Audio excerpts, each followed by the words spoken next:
اس پارے کے آخر میں نا اللہ کریم نے ایک واقعہ بیان فرمایا ہے. اس میں اللہ تبارک و تعالیٰ نے نا بنی اسرائیل کا ایک واقعہ بڑی تفصیل کے ساتھ، اور وہ اس پارے کے اختتام پر عقیدے کے لحاظ سے، نظریے کے لحاظ سے، سمجھنے کے لحاظ سے بڑی اہم چیز ہے، اس پر ضرور غور فرمائیں. وہ یہ ہوا کہ بنی اسرائیل کے اندر ہمیشہ ایسے ہوتا تھا کہ اللہ تبارک و تعالیٰ ایک پیغمبر اور ایک بادشاہ، بنی اسرائیل کے اندر ہمیشہ نبی اور بادشاہ موجود رہتے تھے. ایک وقت ایسا آیا کہ بنی اسرائیل میں کوئی نبی نہیں تھے، اور بنی اسرائیل کا جو اپنا علاقہ تھا نا وہ ملک شام ہے. تو قوم عمال کا ایک قوم تھی اور بڑے سخت گیر لوگ تھے. انہوں نے بنی اسرائیل والوں کے ساتھ لڑائی کی، جہاد کیا، اور انہیں ان کے علاقے سے نکال دیا. اور کچھ حضرت یوسف علیہ السلام کے زمانے میں ویسے بھی ایک بہت بڑی تعداد جا کے مصر میں آباد ہو گئی تھی. اب یہ ہوا کہ ان کے پاس کوئی بادشاہ نہیں ہے، یہ بار بار دعا کرتے ہیں، التجا کرتے ہیں. تو اللہ تعالیٰ نے ایک پیغمبر انہیں عطا کیے جن کے مختلف نام کتابوں میں ہیں. صدر الافاضل رحمۃ اللہ علیہ نے تفسیر خزائن العرفان کے اندر ان کا نام حضرت شمویل علیہ السلام لکھا ہے. حضرت شمویل علیہ السلام کو اللہ تعالیٰ نے نبوت عطا فرمائی، اور جب حضرت شمویل علیہ السلام اللہ کے نبی ہوئے، بنی اسرائیل والوں کو یقین آیا کہ اللہ نے الحمدللہ ہمیں ایک نبی کے جھنڈے تلے جمع کر دیا ہے، تو پھر انہوں نے کہا کہ آپ ہمارے سامنے ایک بادشاہ بھی مقرر کریں تاکہ ہم اس کی سرپرستی میں جہاد کریں. جب انہوں نے یہ بات کی تو اللہ تبارک و تعالیٰ نے حضرت شمویل علیہ السلام کے ذمے لگایا. تو ایک اس زمانے میں اللہ کے نیک بندے تھے جناب طالوت علیہ السلام ان کا نام تھا. تو حضرت شمویل علیہ السلام نے انہیں کہا کہ اللہ کریم نے نا تمہارا بادشاہ طالوت کو بنایا ہے. ان کا نام بھی قرآن مجید نے ذکر فرمایا ہے. تو بنی اسرائیل کے لوگ کہنے لگے یہ تو غریب آدمی ہے، وہ بکریاں چرایا کرتے تھے، لیکن علم میں بڑے پختہ تھے، وجود میں بڑے طاقتور تھے.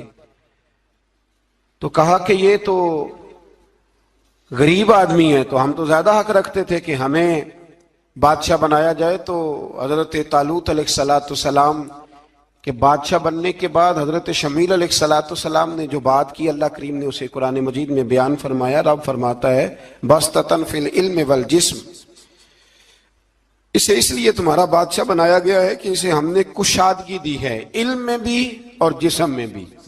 بڑے ماشاءاللہ موٹے تازے تھے، وجود بڑا طاقتور تھا. کچھ موٹے تازے ہوتے ہیں پر طاقتور نہیں ہوتے، موٹے تازے بھی تھے اور طاقتور بھی تھے. فرمایا کہ وجود میں بھی طاقت ہے اور علم میں بھی اللہ نے انہیں وسعت عطا فرمائی.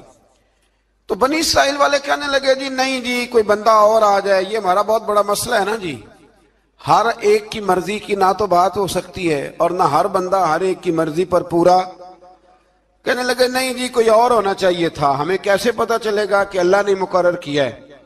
بڑی خاص بات ہے، اس کو سمجھیے گا، یہ سارا مضمون آپ کو ملے گا اسی پارے کے آخر میں. آپ پڑھیں گے نا جی تو یہ سارا مضمون آپ کو ملے گا، اور آپ اگر سرسری نظر سے بھی اس کا مطالعہ کریں گے نا جا کے قرآن شریف کھول کے 15ویں سے 16ویں رکوع میں، آپ خوش ہوں گے کہ آپ کتنے اچھے نظریے اور عقیدے کے ماننے والے ہیں.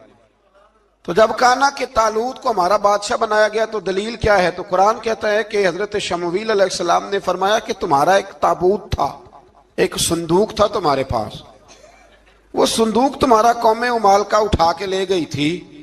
ان کے بادشاہ ہونے کی دلیل یہ ہے کہ اللہ تمہارا وہ صندوق تمہیں واپس کر دے گا، وہ تمہارا صندوق تمہیں واپس کر دے گا. اس صندوق میں کیا ہے، وہ حضرت آدم جنت سے ساتھ لے کے آئے تھے.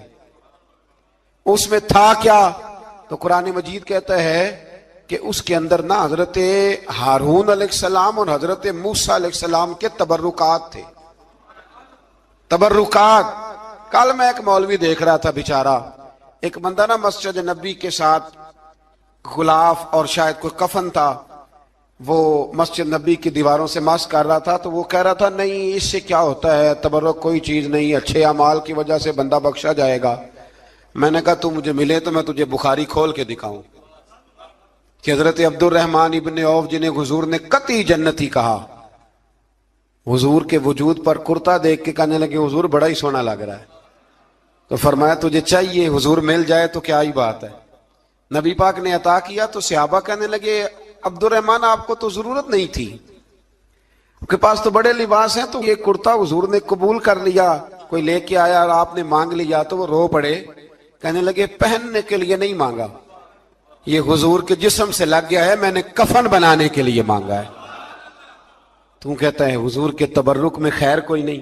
اور آپ یقین کریں ان لوگوں پہ حیرانگی ہے, ہم نے بھی مرنا ہے نا جی, بڑی جلدی قبر میں جانا ہے, وقت کا کچھ پتہ نہیں, لیکن اتنے اندھے ہو کر لوگ چیزوں کو دیکھتے ہیں اور اس تیزی کے ساتھ گمراہی پھیلاتے ہیں.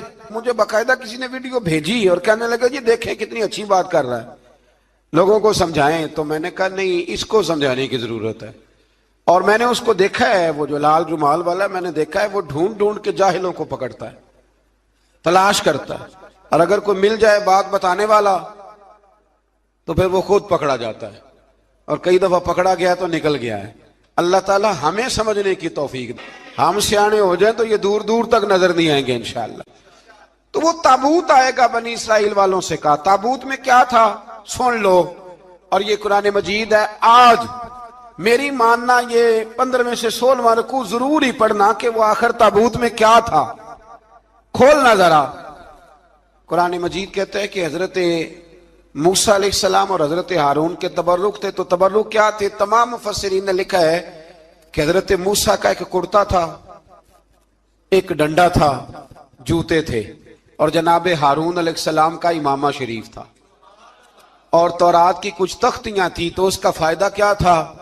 اس تابوت کا فائدہ یہ تھا کہ بنی اسرائیل والے جب اپنے دشمنوں سے لڑتے تھے تابوت سامنے رکھ کے دعا مانگتے تھے, اللہ انہیں کامیابی عطا کر دیتا تھا.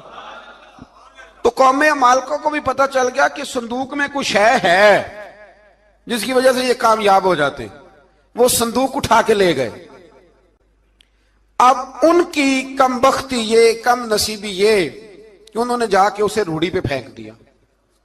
جب روڑی پہ پھینکا تو ان کے اندر بیماریاں آ گئیں, وبائیں پھوٹ پڑی, مرنے لگے, وجود پھولنے لگا.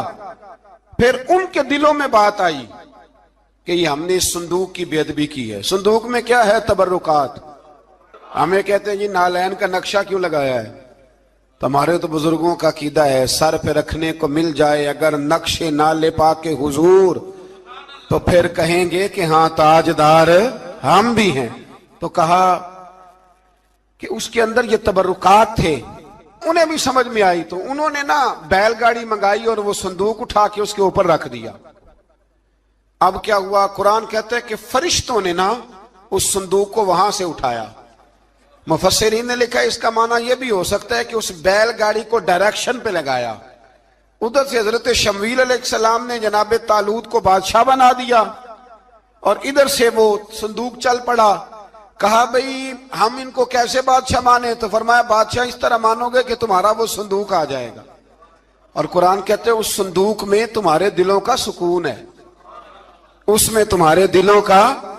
اور بھائی ہماری تو کوشش ہوتی ہے بزرگوں سے کوئی چیز مل جائے, اللہ والوں کا کوئی تبرک ہمارے ہاتھ آ جائے.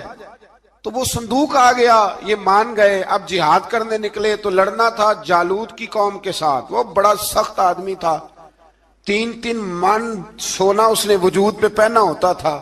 اس کی قوم سے لڑنا ہے, ٹوپی بڑی تگڑی پہنی ہوتی تھی لوہے کی. اب کون لڑے؟ ایک نوجوان تھے جن کا نام تھا داؤد علیہ السلام. وہ بھی بکریاں چرایا کرتے تھے. اور جن دنوں حضرت طالوت نکلے نا اپنی قوم کو لے کر جالوت کے خلاف لڑنے تو حضرت داؤد بھی شامل ہو گئے. اللہ جب کسی کو نوازتا ہے نا تو پھر خاص ہی کرم نوازی کرتا ہے.